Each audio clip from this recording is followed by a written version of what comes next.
Mr. President of the General Assembly, Secretary General, Excellencies, ladies and gentlemen.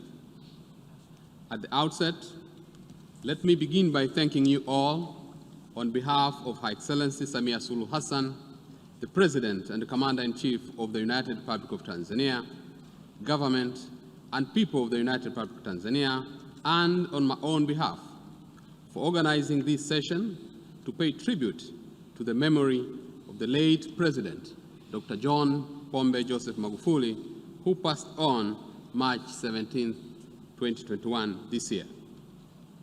This is an immense honor, and we are deeply humbled. This gesture attests to the importance you attach to the spirit of solidarity within the United Nations.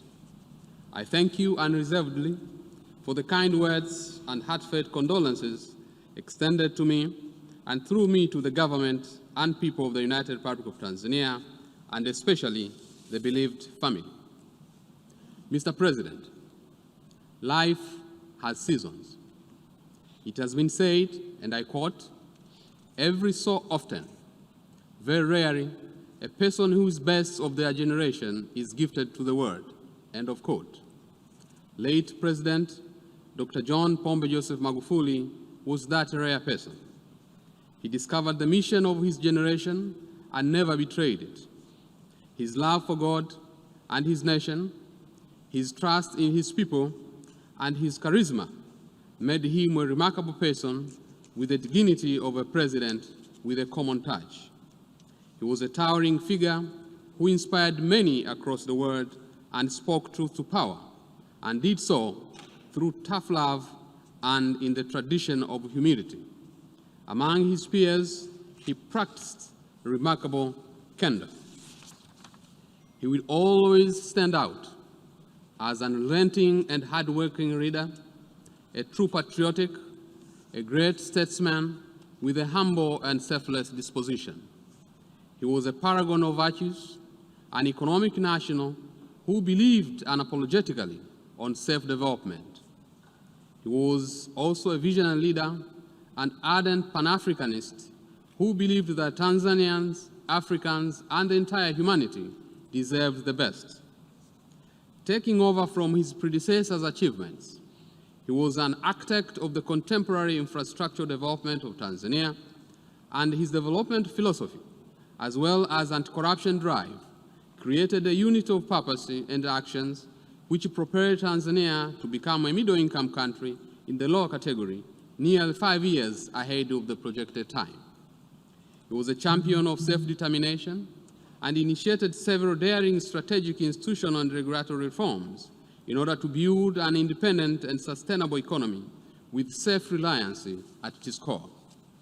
He was a true believer in a global solidarity and a force for stability in the search for great understanding and harmony between peoples of the world.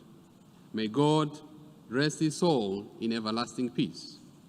Mr. President, as the chapter of the fifth phase government of Tanzania has closed, a new chapter has smoothly opened. On 19th March 2021 this year, Her Excellency Samia Suluhu Hassan was sworn in as the sixth President and Commander-in-Chief of the United Republic of Tanzania. We are proud as a nation and grateful to have ushered at the helm the first woman president in the history of our country. She is currently the only woman head of state and government in Africa, and we can never be prouder. Her Excellency President Samia Suluhu Hassan is patriotic, a seasoned politician with high principles, a visionary stateswoman, and a staunch supporter of multilateralism. Her Excellency the President is no stranger to this organization, and her commitment to and belief in the ideals of the UN Charter is unquestionable.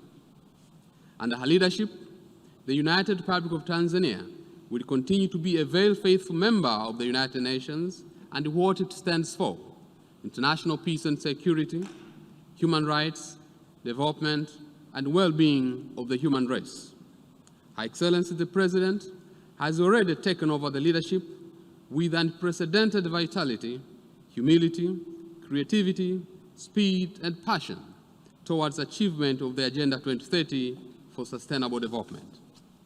Mr. President, finally, at this solemn occasion, where we are gathered to honor the memory of the late Dr. John Pombe Joseph Magufuli, let me conclude by recalling what late President Benjamin William Mkapa of the United Republic of Tanzania said on the passing of our father of the nation, Mwalimu Julius Kambarage Nyerere, in 1999, and I quote, "Our world is composed of givers and takers. The takers may eat better, but the givers sleep better," end of quote.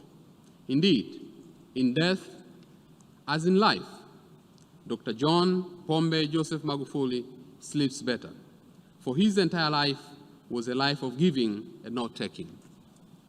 The late President, Dr. John Pombe Joseph Magufuli, died at the age of 61 as a fulfilled man, and history will remember him fondly. I thank you for the kindness and the courtesy with which you have listened to me. Asanteni sana.